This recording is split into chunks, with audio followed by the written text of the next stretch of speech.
ભરડવા મંડન શ્રી વિવેકાનંદ પાસના દાદાને નમઃ. પાર સંગને શીતળ કરનારા એવા શીતળના દાદાને નમઃ. અમારા ગુરુજીનારાયણમાં બિરાજમાન એવા શ્રી વિમાનાથ સ્વામીને નમઃ. શ્રી સિદ્ધિ ભદ્ર ઓંકાર અનંત સદગુરુભ્યો નમઃ. જેમને જોઈને હું મારા મમ્મી અને પપ્પાને પણ ભૂલી જાઉં છું એવી મારી વાલી ગુરુ મૈયા પૂરમ પૂજ્ય આચાર્ય ભગવાન ભક્તિ યોગાચાર્ય આચાર્ય ભગવાન યશોવિજય શ્રી મહારાજના ચરણોમાં કોટી કોટી વંદના. જે મને મસ્ત સ્ટોરીઝ કહે છે અને હસાવતા સમજાવે છે એવા શાસ્ત્ર સંશોધક પરમ પૂજ્ય આચાર્ય ભગવાન મણિચંદ્ર શ્રી મહારાજના ચરણોમાં કોટી કોટી વંદના.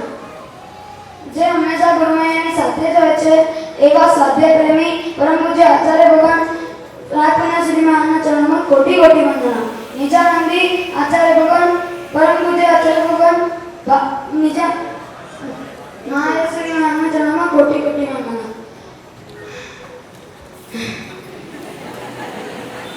મારા સંસારી નાના ગીતાશેખર વિજય મહારાજના ચરણોમાં કોટી કોટી વંદના.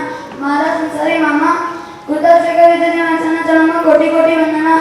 વ્યાવચ પ્રેમી પૂજ્ય ધનસમા વિજય મહારાજના ચરણોમાં કોટી કોટી વંદના. જેમના જીવનમાં મારું જીવન છે અને જે મારા જીવનના ઘડતર હાર છે એવા મારા સંસારી દાદા સમાવત્સર વિજયજી મહારાજના ચરણોમાં કોટી કોટી વંદના. જેમની પાસેથી જ હવે મારી સ્કૂલ અને પાઠશાળા છે એવા સર્વ સાધુ ભગવાનોને વંદના. પૂજા સત્રી શ્રી તીર્થચંદ્રસિદ્ધિ મહારાજના ચરણોમાં વંદના. જેમની પ્રેરણા મને ડગલે અને પગલે મળતી રહે છે અને જેમને મારી દરેક ભૂલોમાં મને સમજાવે છે એવા સાધ્વી શ્રી તત્વમૈત્રી સિદ્ધિ મહારાજ અને હૃદયમૈત્રી સિદ્ધિ મહારાજના ચરણોમાં વંદના. મારા પરિવારમાંથી દીક્ષિત સર્વ સાધુ સાધ્વી ભગવાનોને વંદના. અજમ કલમ પરંપરારિમ પૈસા ચિંતન તે સંપત્તિ અંજલિ જ્ઞાન વતોયમ કલમ તમામને પીછાંતિ. આજે કાલે પરમ દિવસે એક મિનિટ પછી પણ આપણું મૃત્યુ થઈ શકે છે અને કંઈ જ ખબર નથી કે ક્યારે આપણું મૃત્યુ છે.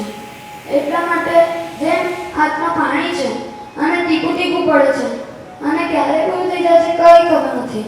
અને આપણું આયુષ્ય પણ એવું જ છે, ક્યારે પૂરું થઈ જશે કંઈ જ ખબર નથી. એટલા માટે હું આટલી નાની વયે સંસાર છોડી રહ્યો છું.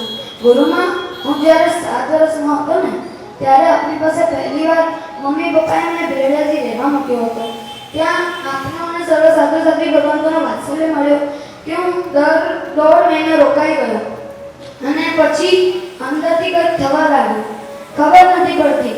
અને પછી મેં ઘરે આવીને મમ્મી પપ્પાને પૂછ્યું મને શું થાય છે, તો મમ્મી પપ્પાએ મને કીધું કે હું જ્યારે 5 મહિનાનો હતો ને ત્યારે મને પરમ પૂજ્ય આચાર્ય ભગવાન અભયશેખર શ્રી મહારાજના ચરણમાં ભરાવી દીધો હતો અને ત્યારે જ મારા જીવનમાં સંયમનું બીજ રોપાઈ ગયું હશે. હવે એવું થેન્ક્સ મમ્મી, થેન્ક્સ પપ્પા, થેન્ક્સ મમ્મી, થેન્ક્સ પપ્પા. આપનો જેટલો ઉપકાર માનો તેટલો ઓછો છે.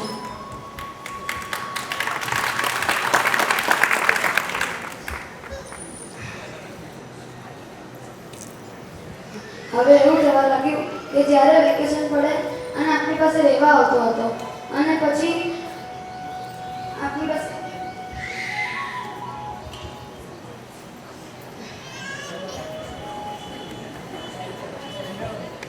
વચ્ચે એકવાર જીરાવાલા આવવાનું થયું અને ત્યાં હું દરરોજ 3-4 કલાક દેરાસરમાં પૂજા કરતો હતો, ભક્તિ કરતો હતો અને ત્યાં જ મને એવું લાગે છે ચમત્કાર સર્જાઈ ગયો અને ત્યાં જ ટર્નિંગ પણ થઈ ગયો. મને ત્યાં બહુ જ ગમવા લાગ્યું અને પછી મેં પપ્પાને મમ્મીને એલસી લેવાની વાત કરી.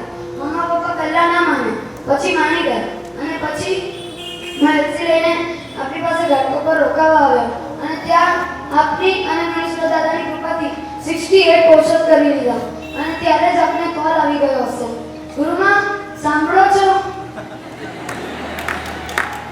જે માનવતાજીને ગૌતમ સ્વામીને જોયા અને બધું જ ભૂલી ગયા એમ હું પણ આપને જોઈને બધું જ ભૂલી ગયો.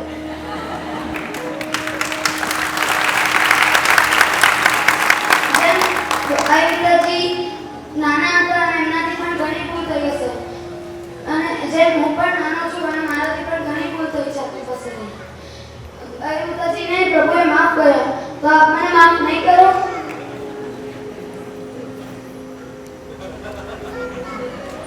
અને પિતાજીને પ્રભુ એ જ ભાવે મોક્ષ લઈ ગયા. તો આપણને આ જ ભાવે આપણા ચરણોમાં આપણા ખોળામાં નહીં બેસાડો.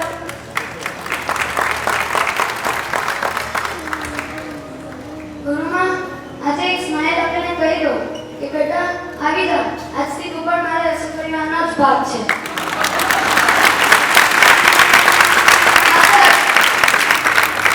આપણે 11 વર્ષે દીક્ષા લીધી તો હું પણ આપની પાસે 12 વર્ષે મંગલ મુહૂર્તની માંગણી કરી રહ્યો છું. કદાચ 1 વર્ષ મોડો છું પણ આપ મને સ્વીકારશો ને? ગુરુમાં તમારા ચરણમાં રહેવું છે જીવન. ગુરુમાં તમારા વચનને ઝીલવા છે આજીવન.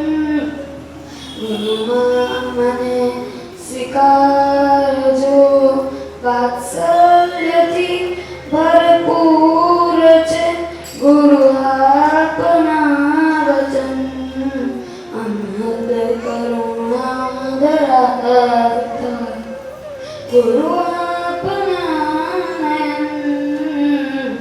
આપ થકી જ તરીશ હું, શ્રદ્ધા છે આજીવન. ગુરુમાં તમારા ચરણ રહેવું છે આજીવન. ગુરુમાં મને સ્વીકારજો. બસ ગુરુમાં એવું મંગલ મુહૂર્ત આપો કે શ્રમણ જીવનના દરેક તત્વો સાથે હૃદયથી મૈત્રી થાય અને નિવૃત્તિથી નિર્વાણ તરફની યાત્રા થઈ જાય.